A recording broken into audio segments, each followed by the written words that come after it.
How you doing, YouTube? Matt Massive Beer Reviews.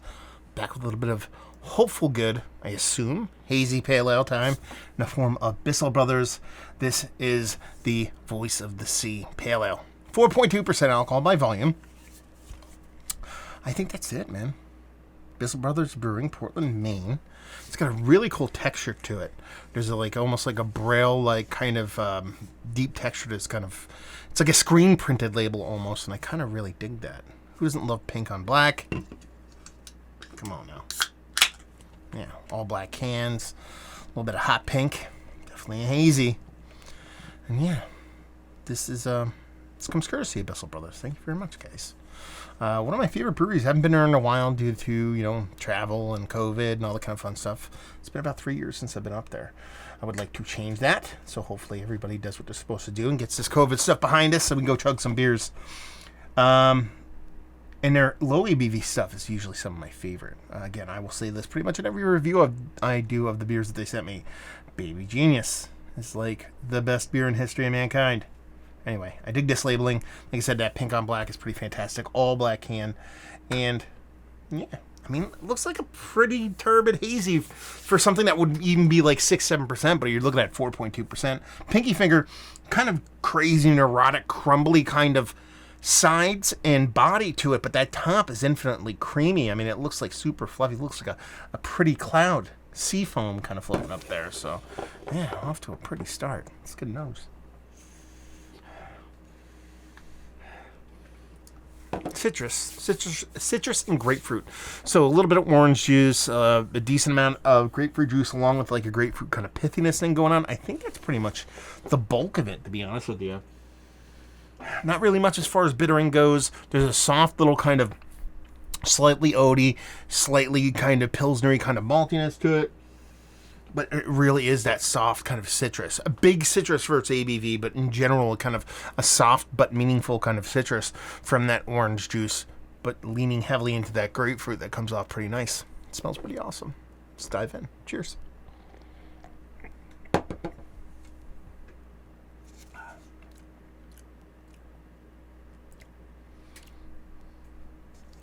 It's week old for those keeping score at home.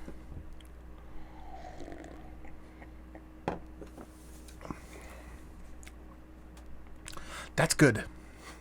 That's good in a very old school kind of way, because it really does take that old school citrus, that old school East Coast, well, they're old school West Coast minus the kind of piney bitterness, so that big kind of rindy, grapefruity citrus, but brings that little bit of sweetness, that bit of juiciness that East Coast, that New England kind of brings, but it doesn't get too bothered with being, I don't know what the word I want to use is, consumed by the lack of bitterness. There's a decent amount of bitterness here. Like on the nose, it did really come off. In the taste, there's a nice rindiness, there's a nice pithiness, both from that orange side of things and that grapefruit side of things. It reminds me of an old school kind of fruity, citrus-leaning IPA, but with a decent helping of that new school kind of softness in the mouthfeel and that little bit of more kind of cranked up, kind of dialed up a little bit bigger kind of fruit juiciness to it in a very, very fun, very drinkable way. Definitely drinks higher than its ABV. It definitely comes in at least mid-5s, if not into the 6s. Has a beautiful soft mouthfeel, but finish is relatively crisp, right at the tail end, pretty quick, with a nice soft dryness to it, so it makes you want to go back for more. This is drinking beer, man. I wouldn't call it necessarily like session beer. I think it's a little bit too aggressive on that bittering, that pithiness, and the way that comes off, but hey, anything's possible if you really try it when it comes to session beers. You can session barley wine if you really, really wanted to, but this one would be a little bit easier than that. Yeah, this is really tasty. 4.2% aggressive, old school leaning citrus kind of IPA with a hazy treatment. Done. Sold all day. And that's one of the things, I'll repeat this from they sent me off a couple of beers that were low in ABV, and those are the ones I'm probably most excited about, because I think they do a super underrated, criminally fantastic job with their low ABV beers, and the first two I've had are definitely testaments to that. So very fun stuff, very tasty stuff. Let's talk about it, though. Is this one of the better sub 5% hazies that I've had as of late? Yes. Is it Mount Rushmore status? Probably, off there. There's some that do me just a little bit better. You know, in a perfect world, I am one of those people that like a little bit more juiciness, just a little bit more, kind of bounce off some of that bitterness. But I dig this and appreciate this. And that mouthfeel, while nice and soft, is not that water nerdy thing I geek out over a little bit too much. And I'm going to talk about your chalky kind of super over the top kind of mouthfeel, just something a little bit bigger. But again, you're talking about 4.2%. What the hell am I complaining about here? It probably should be. I'm just being a little bit hard on it because I'm me. So I'll put it that way. Value and availability. I don't know about this. I'm going to have to check.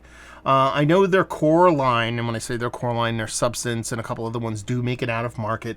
They just signed a distribution deal here in New Jersey with 100 distributors, I believe. So they're going to be found on the shelves relatively soon, but they've been in just across the border for me in Pennsylvania. I mean, I found a couple of their beers over the past year or so in Pennsylvania, so they can't be had, but most of it has been Substance. So I'm not sure if this is a brewery-only jam or not. It'll leave you with, if you like, well, you like this beer. If you like low ABV, hazies that kind of harken back to old school. This has got to be brewery-only, though.